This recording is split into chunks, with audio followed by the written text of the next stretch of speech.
Deep in the jungle of central Vietnam, there's a wonder of the world. Wow, that is amazing. A lost universe that hides a unique ecosystem. It doesn't happen anywhere else on this planet. I think that's just about the holy grail for a biologist. And a team of scientists and explorers with a mission. This is an amazing cave. Look at that. Absolutely staggering. To investigate a record-breaking contender for the world's biggest cave. Wow. Vietnam's Mountain River Cave, or Han Song Doong, is uncharted territory. And next to no one has forged the depths of this monstrous cave. The team of pioneers is here to prove that this cave is the largest in the world. This is an absolutely amazing cave. It's huge. We're just in the entrance now. It's going to get so much bigger. That's amazing. Absolutely wonderful. This is definitely a once-in-a-lifetime opportunity. I'm so excited about being here. Practically the first person to set foot into the cave. It's a wonderful opportunity. In 2009, caver Jonathan Sims was one of the first humans ever to enter here. But deep into the long cave passage, he was stopped short by a forbidding rock face. Now he's back with caving expert and expedition leader Howard Limbert. He brings more advanced climbing equipment and a commitment to reach the top of the wall.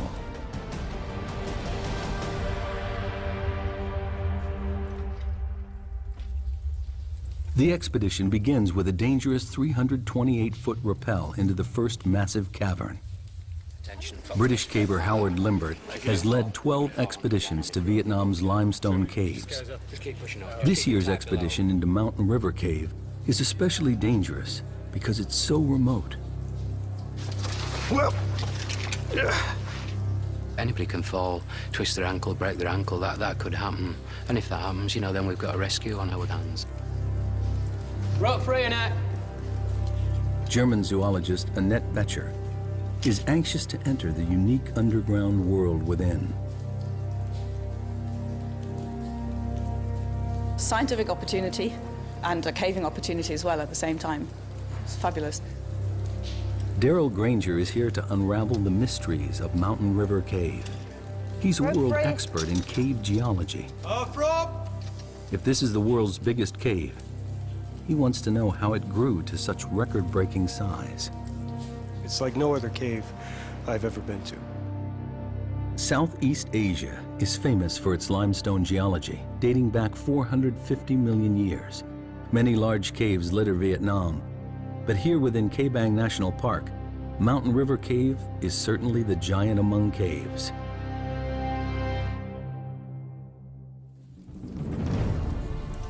In the 2009 expedition, Limbert and his team were only able to fully explore the first section of the cave. But they found areas they estimated to be about 500 feet wide and about 650 feet high. That's over 3 times the height of Niagara Falls. Deer Cave in Sarawak, Malaysia, currently holds the title World's Biggest Cave. From what they saw last time, Limbert's team is convinced this cave may be bigger. Let's try and get the map of the cave in some sort of order. Yeah. So to claim the world record, they need hard evidence. All this is unmeasured. That's why we've got to survey it to find, you know, just how big it is, whether it is the biggest cave in the world. We've got to do a serious survey. This passage here for surveying, it was really, really hard work. Jonathan Sims is one of the 4 cavers who drew up this rough original survey of Mountain River Cave. And what we really need to do next is get over this wall. He knows the wall that defeated him back in 2009 is their biggest challenge. It's a dangerous obstacle to overcome. Made of loose calcite and mud, it stands at nearly 50 feet high. We just weren't expecting anything like that. Well as that. Sims is determined that this trip will be a success. He won't fail twice. They can climb this forbidding wall. He's convinced that the enormous cave continues on. And then as a backup, there's this static sump which didn't look particularly potable. They estimate the wall is about 3 miles into the cave. From the 328-foot rappel at the entrance, it will take the team half a week to reach the final survey point at the Great Wall of Vietnam. After the initial drop, there's an 1,150-foot scramble leading to the first of 2 river crossings.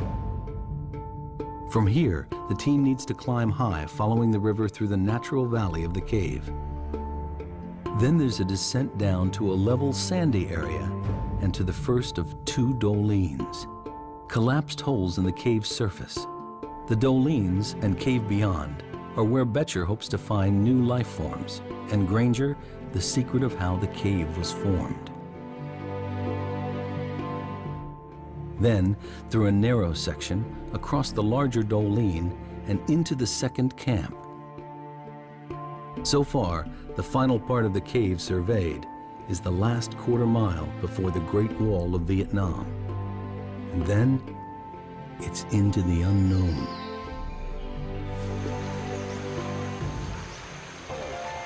Limbert's caving team has been exploring Vietnam caves since 1990. They picked the Ca Bang Massif for a very good reason. It's a huge limestone area with lots of water, ideal ingredients for cave formation. Where there's no limestone, the rivers are trapped within walls of non-soluble rocks, which hold the water in. But when it does find an exit, the results can be spectacular. The volume and power of the water help create these gigantic caves.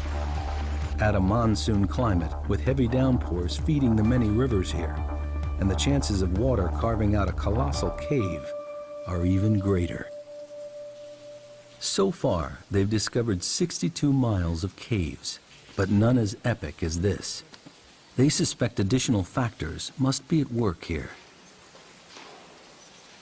The team needs to navigate difficult, broken terrain to reach their first camp. They're nearly a third of a mile into the cave, with 65 feet to go before reaching a powerful river. This river runs like a main artery through the first part of the cave. At its lowest, 353 cubic feet of water pour by this point every second. It carved this enormous cave, and the team will have to navigate it twice. Limbert leads the way. Oh, some evidence of a bit of water comes through here at times. Bit slippy on these. Yeah. Oh, I can see the river. Whoa! Look at this. This is our river crossing. Oh, then we're underwater. Yeah. Determined to move forward, they must cross the deep, threatening underground river.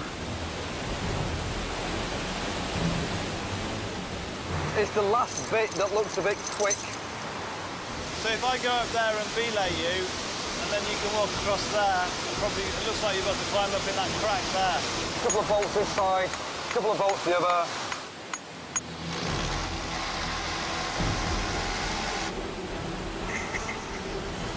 It's life and death, really. So, I mean, it has to be right. Worst case scenario, one of these pops, you've got to back up. That's why you've got to put, you know, make it as safe as possible, really. In full flow, the river could sweep any one of the cavers off their feet. And if it floods, it could rise to life-threatening heights, cutting off their escape route.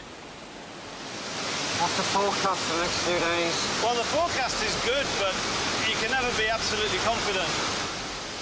Limbert chose the timing of the expedition very carefully. It's the end of the dry season, so the river is low. But any unexpected tropical downpour could cause the river to rise dramatically in just hours.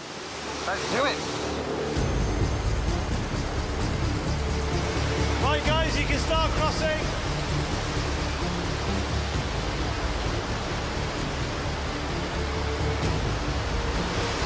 Next one.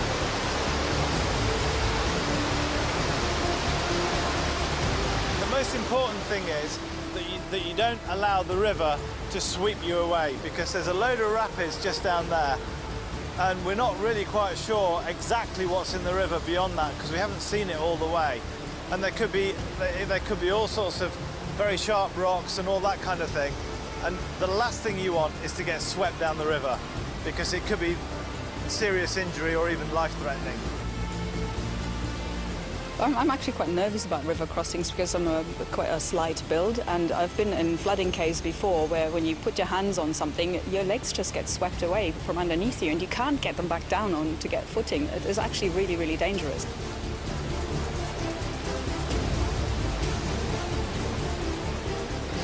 I'll put a passive lock here. Hold on.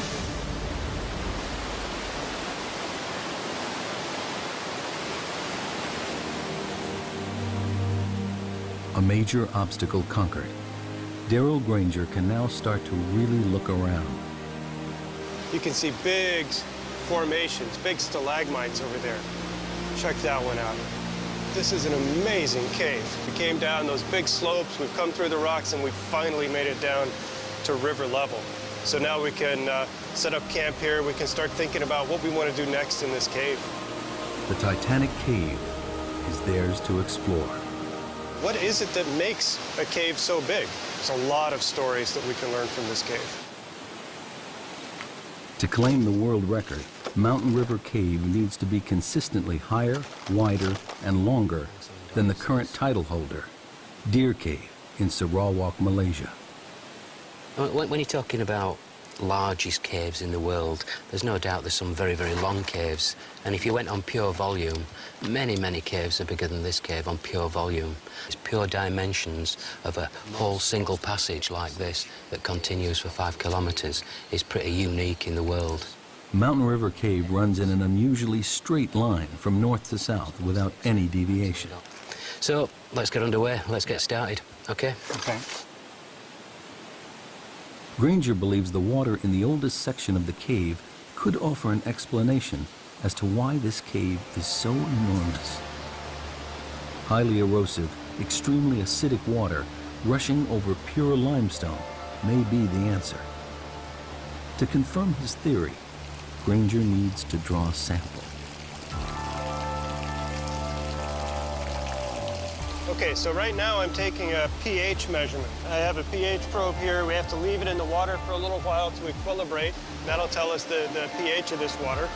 pH levels range from 0 to 14. The lower the pH number, the stronger the acid. To be out of the ordinary, Granger is looking for a reading lower than 7, which is neutral.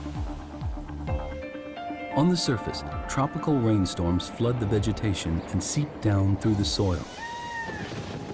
Along the way, the water picks up carbon dioxide, which makes it acidic. High levels of acidity would make the water flowing into Mountain River Cave more effective at seeping its way through the rock. All right, so my pH should be finished now, and we have about pH 7.5. So that's pretty typical, maybe a little bit on the low side. The results of the test surprise Granger. The water here is not overly acidic. This can't be the explanation for the cave's epic size. There's something strange going on here, and finding the answer to this huge puzzle is his primary focus. Granger needs to dig deeper. The explanation could lie in the river's efficiency at eroding the limestone. To test this theory, he measures how much dissolved calcium carbonate there is in the water. This will tell him how much rock erodes daily. I'm going to add some acid in here until the liquid turns yellow. And then the way this kit works, I can just read off from the syringe how much calcite is in this water. One more drop. So now it's yellow. Okay, we only have about 62 milligrams per liter. This means that every 1,000 gallons of water that passes by here carries 8 ounces of dissolved rock, about the size of a baseball each second. It sounds like a staggering amount, but for a cave of this size, it amounts to nothing. Like the pH level, the calcium carbonate result is ordinary and unexceptional. It's exactly the result a geologist might expect to find in any limestone cave river. These results don't help Granger understand why this cave is such a monster. The answers must lie deeper within the cave.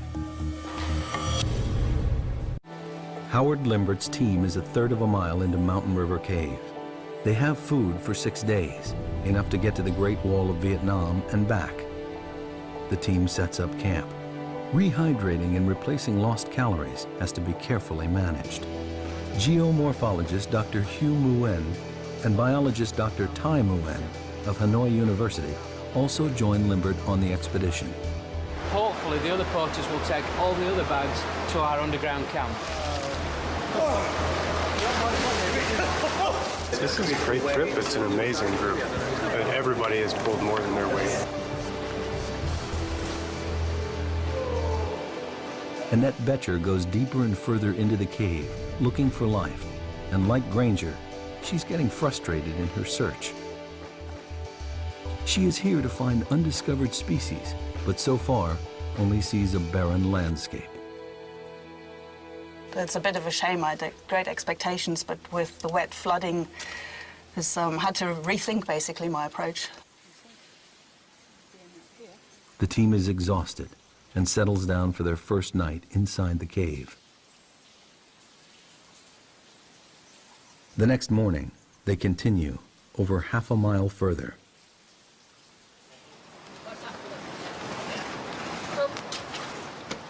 Darrell Granger has explored some of the largest caves in the world. But this one is about to reveal something he's never seen before.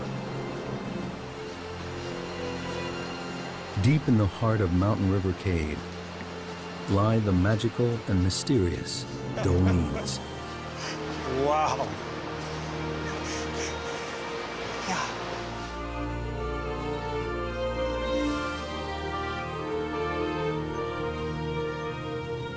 Here, the cave roof has collapsed inwards, allowing sunlight to flood in, connecting above and below ground with the vital ingredients of life, water and light.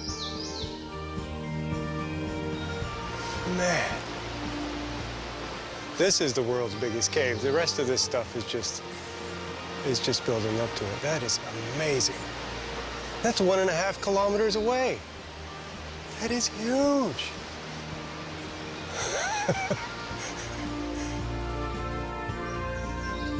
But that looks like, it's 100 meters away, like we're in a normal-sized cave. That's 1.5 kilometers. It's hard to even imagine how big that passage is. Here, a unique mini jungle has taken root, 1/4 mile below the surface of the earth.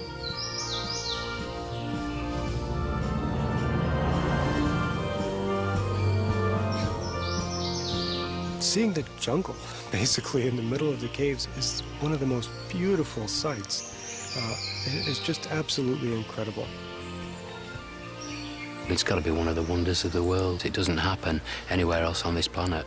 I think that's just about the holy grail for a biologist. For Granger, the Doong is an unexpected window into the structure of the limestone here. It's also a view of Mountain River Cave's Achilles heel. This is a good example of a special type of Doong. This is a collapsed Doong. So that happens when you have a cave passage and then the surface collapses into that cave. And it happened here because we have really thin beds.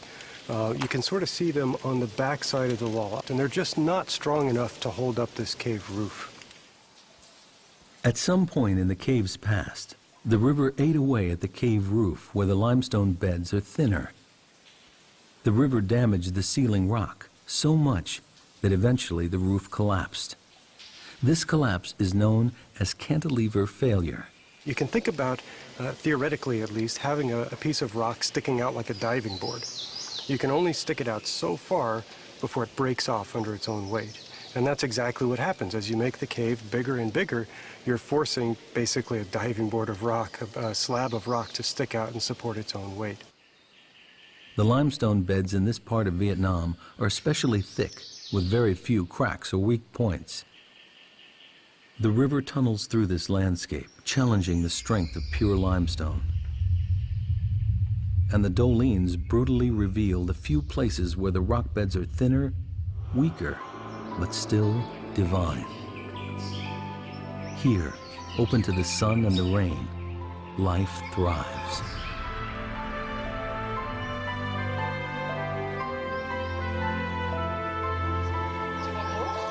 Dr. Tai Nguyen and Annette Betcher are the first to climb into the undergrowth.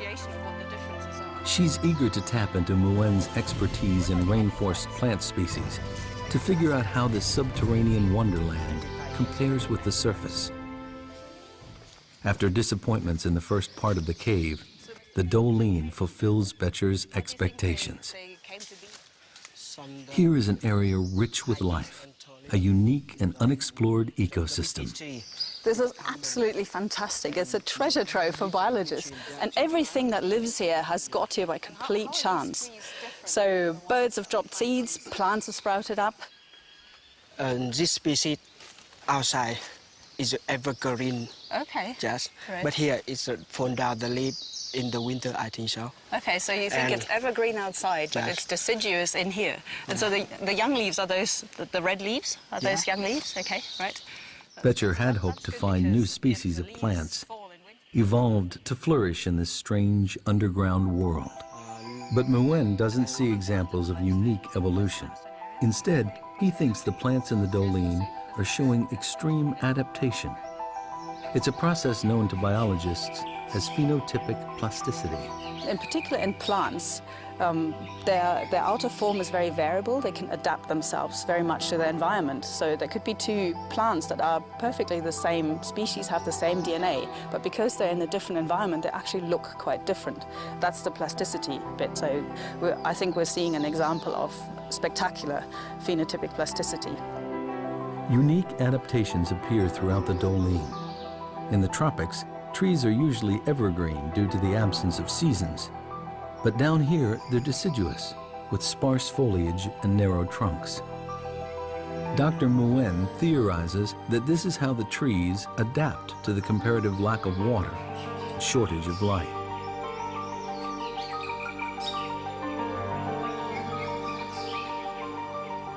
These steep Doline walls enclose this mini jungle and act as a natural barrier to the outside world, trapping pockets of life deep within the cave.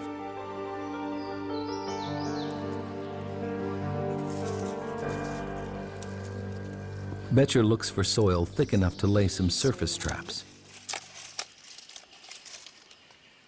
Alcohol will preserve any creatures that venture in. Now she must try to find any signs of life in the dark cave. But so far, the chance of finding anything of significance doesn't look good. Could the acidic water that created this cave also be destroying all life within? In the wet, active part of Mountain River Cave, Daryl Granger discovers a clue as to why the apparently very ordinary water here has carved out such an extraordinary cave. He's got a hunch that the speed of the water at peak flood could be the key factor. Here, what we see are little scallops that are carved in the wall. They're dissolved in the wall by water as it passes by. He expects to find evidence that the water runs through here at a great speed. The faster the water goes by, the smaller the scallops. So if we see big, giant scallops, they can be, up to 1 meter across. That's very, very slow-moving water. Here, they're about the size, they're about 1 inch across, a couple of centimeters across. From the size of the scallops, Granger can also figure out what's known as the Reynolds number, a crucial measurement that tells him how turbulent the water is. Like the acidity test earlier, the findings here are very average and offer no clues as to why this cave grew so big. He calculates that the water here travels at only 3 miles per hour, a totally ordinary velocity for any river. Although Granger's drawn a blank on his quest, he might still be able to help Betcher on hers. He considers the chronology of the cave's life. I think what happened is the first Doong collapsed, and it's acting like a big dam right in the cave. Right. We passed that Doong, and suddenly everything dries out. We don't see the becomes sand. more normal. Becomes more of a normal, less active cave. And that's where the wildlife comes in, because Right. if it doesn't get flooded out every 10 years or so, it has time to evolve. For Granger, the formula for how Mountain River Cave grew so big remains a mystery. This area has the right ingredients for a big cave. Unusually large beds of pure limestone and heavy monsoon rains feeding a deep river. But the water's speed and turbulence doesn't reveal anything, and Granger is almost at a loss. Aye! The surveying team looks for answers too. Aye! That's probably a 500-metre echo. So if we ever push in a cave and you get to end of a cave or end of exploration for a day, we often give it a big oi just to see if it's still continuing. And we know we can turn around and come back to another successful push the next day. A bit further, Jonathan. For this expedition, they need to use a more sophisticated way of measuring the cave's size. Cave surveying used to be a primitive process where everything was done by hand. Now, digital laser readings cut out the tedious legwork and provide precise measurements. They must survey every part of the cave precisely, and every measurement must be exact to the nearest inch. When it comes to claiming the title World's Biggest Cave, it's length, width, and height that count for Howard Limbert and his team. The laser sends a beam across to a designated point called a survey station, which Sims marks with a small light disc. They measure distance, height, and angle. It's painstaking work. 29.9 minus 3, 0.99. Left's 8. The laser beam picks out the highest point in this section of the cave. It measures 328 feet high. The Statue of Liberty could fit in here quite comfortably, with room to grow. The widest section surveyed so far is 338 feet across. This passage continues for another half-mile. Enough room for a small plane to fly through, or even a whole display team. Very good. So if we go back to the original station, and then we get some legs straight down there. Okay. Can you shine your target? Shine on your Limbert target. believes this cave is consistently longer and wider than Deer Cave, but he needs to find the highest area. Just up a bit, Jonathan. Light on. They're now over 2.5 miles in, and Deer Cave still holds the title of the world's biggest cave. Hope lies beyond the wall, but they have just 3 days left to survey, and there's a problem mounting. While the Dolines bring in light, they also allow weather from above to seep down into the cave. Jonathan, Come a bit closer. please, we've got a problem with the clouds now. It's extremely accurate if there's no cloud in the way, which there is in this case across the far side. So this is one thing that does make it difficult. One of the peculiar hazards of surveying in a cave this size. The poor visibility means the team must stop the survey. It's a paralyzing setback. They're running out of time to get to the end of the cave. Time is running out to survey Mountain River Cave. Howard Limbert makes a tough decision. He sends his 2 best climbers, Sweeney and Clark, ahead to set the rigging on the treacherous Great Wall of Vietnam, so the rest of the expedition can follow tomorrow.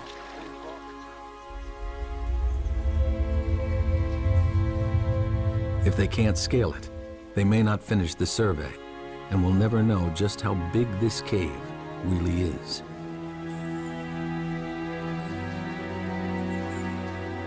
In 2009, the explorers estimated the forbidding wall to be nearly 50 feet tall. Now, Clark and Sweeney think it's much bigger, estimating 200 feet, nearly the height of a 20-story building. They have the gear for the challenge, but the wall is going to be a longer, more dangerous climb than they expected. Geologists call this a flowstone, rock made weak and fragile by water dripping from the ceiling. the first 15 foot is this, which looks very good, but if you... that's what it is. This wall could be the mission's downfall. That's just mud and gravel, is that? Ouch. It soon becomes clear this cave is not going to give up its secrets without a fight.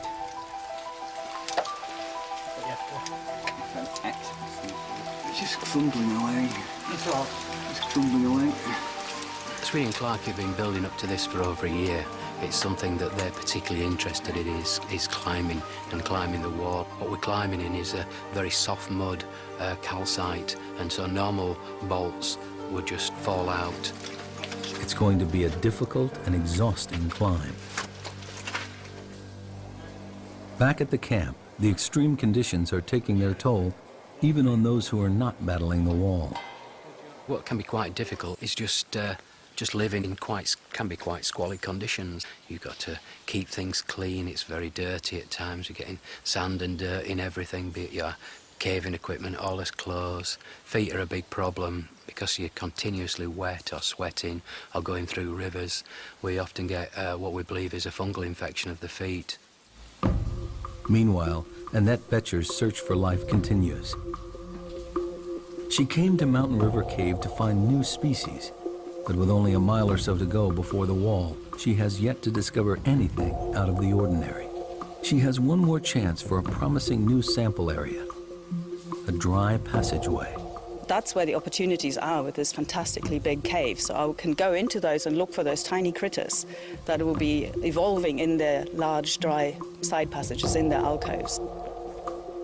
Regular flooding in large parts of the cave means that it's difficult for new life to gain a foothold. But in these dry alcoves, Boettcher thinks she may find isolated species which have had time to evolve and flourish in complete darkness.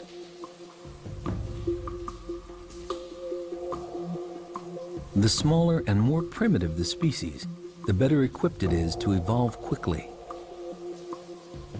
Evolution takes a long time. If you have something like 2 or 3 generations a year, you can evolve at much greater speed. And mammals don't tend to have those generation times, so a white blind bat in the cave is unlikely. Because of the cave's sheer size, species can easily get cut off from each other. In isolation, Boettcher believes it's possible for weird and wonderful offshoots to evolve. Oh my word, look at these. Zoologist Annette Boettcher finally strikes gold in Mountain River Cave. This is the first white woodlouse that I've seen ever in the cave. On the surface, they would be dark colored, probably dark gray, slate gray or black. This is not something I expected to find here, so I'm very pleased. Come on. I'm almost 100% certain that this is a new species. And the reason being is that to have a new species, you need isolation, geographical isolation, but this is a pretty isolated place. They look different. There's nothing nearby that I've seen that's got no pigmentation. It's a woodlouse, all right, but it'll be a new species of woodlouse, and it'll be specific to Hang Song Doong. It's about as good as it gets. It's a fantastic discovery for Boettcher, a species that has adapted to its environment and survived the great floods of water that helped create this cave. Well, there's absolutely no chance that anybody's ever seen these creatures before, and that's what really excites me. It's a wonderful discovery. The woodlouse is a clear sign for Boettcher to what's happening here. In the cave, the key to adaptation is being able to keep up with the ever-changing environment, and the organisms that most successfully adjust to the prevailing conditions have a better chance of survival. When I set off, I had actually fairly low expectations. So finding the white woodlouse is much better than I expected. I'm very excited about it. The woodlouse's evolutionary path has enabled them to survive and prosper in an environment never seen anywhere else. I would expect a cave new cave species probably to be pigmentless, so looking white to us and be blind. I don't think that the woodlice we found are blind. They seem to have rudimentary eyes, and they can certainly sense light. So they are adapted to the cave environment. They just haven't gone the full way yet, so there's room for them to evolve more. And the next step would probably be for them to lose their eyesight. A once-in-a-lifetime breakthrough, Becher discovers new life within the Doong. A breakthrough in evolution attributed to the awesome scale of this lost world. Back at the camp, time is running out.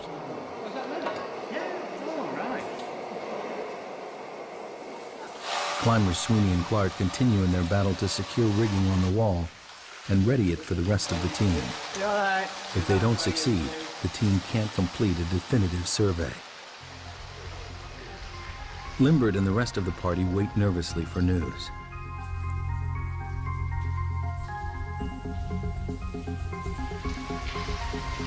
As time runs short, Daryl Granger is convinced he's near to cracking the geological puzzle of why this cave is so large.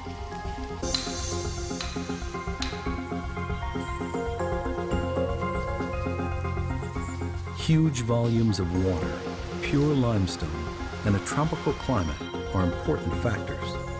But it's not enough to explain why this cave is so big.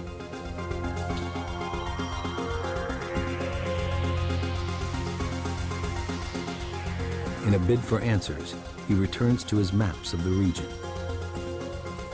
So this is a digital elevation model. It shows the area that we're in, right in here. This is the Kabong National Park.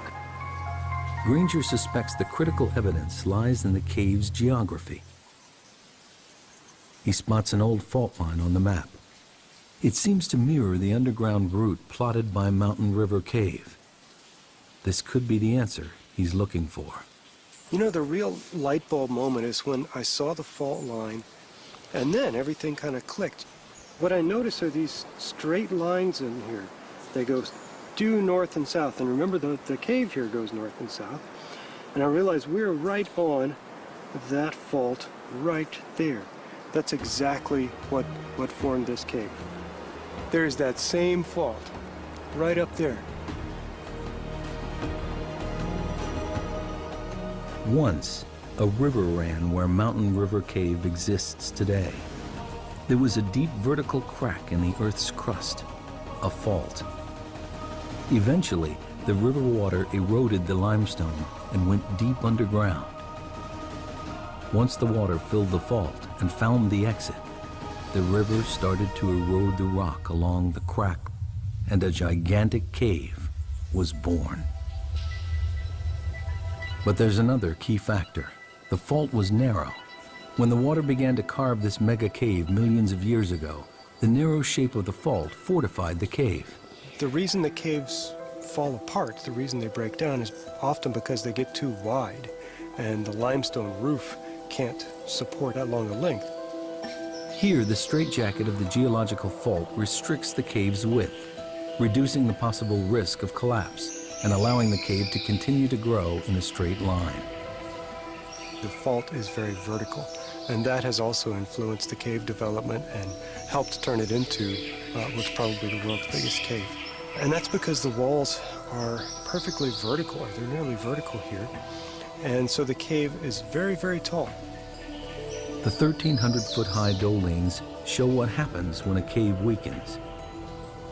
Granger has every piece in place. Unusually thick, pure limestone, a huge catchment area feeding a large river, an underground fault line, the right shape to contain a stable cave passage, and finally, a river on the limestone surface that made a cave at the first opportunity. A perfect formula to build a gigantic cave. The title of the world's biggest cave could rest on reaching the top of the Great Wall of Vietnam. But first, they need to know if Sweeney and Clark have managed to climb it. 2.5 miles in, Limbert finally gets the news he's been waiting for. His team has reached the top of the wall. The height or pitch is even more than anyone anticipated. we reckon it's something like 80 metres. We've come up. We think we've used about 80 metres of rope. 80 metre pitch? 80 metres. Great news, yeah. That's his main objective of this trip, is to get up that wall, and we've done it. This morning I was very doubtful we were going to do it. I thought we were going to be too tough, but they managed to get up. They've done a brilliant job. 80 metres is a big climb in those conditions. The good news brings speculation as to what lies beyond the wall. It's a long way. I'm not going to be surprised if that's the end of the cave. I know Howard thinks it's going to turn left. My inclination is it's going to go straight there and terminate. But, you know, that's what we're going to find out.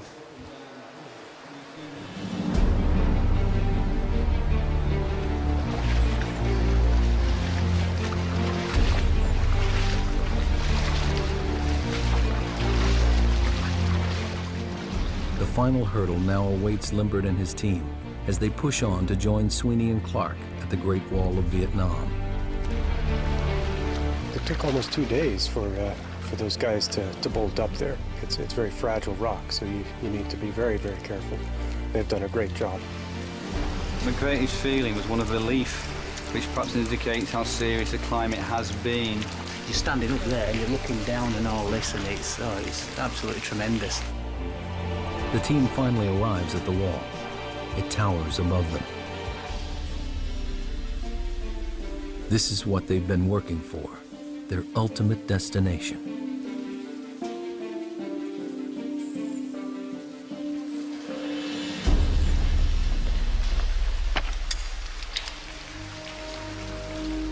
Limbert and Jonathan Sims are looking for a section of the cave that beats the highest point in Deer Cave.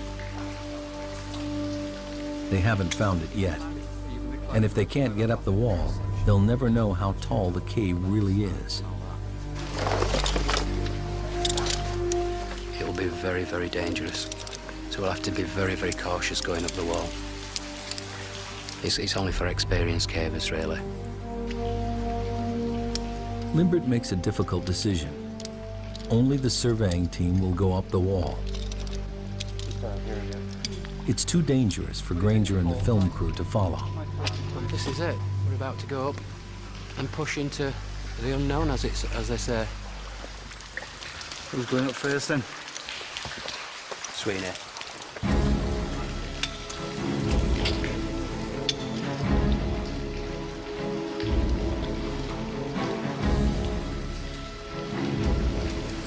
Ready to rock. You just have to hold a bit of tension for the first bit like that. We're all on tenterhooks waiting to get over this wall to see what's next. The film crew rigs one of the cavers' helmets with a camera to record the climb. Okay, say that. Yeah, left a bit, down centre up.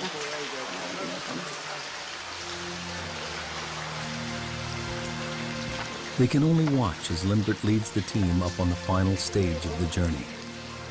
It's a whole team effort. I mean, it isn't just a few people going up a wall. It's the whole build-up. It's the sort of year of planning. It's all the prep. It's the porters. It's absolutely everything that gives a few people the chance to do something like this right at the end. The cavers attack the Great Wall.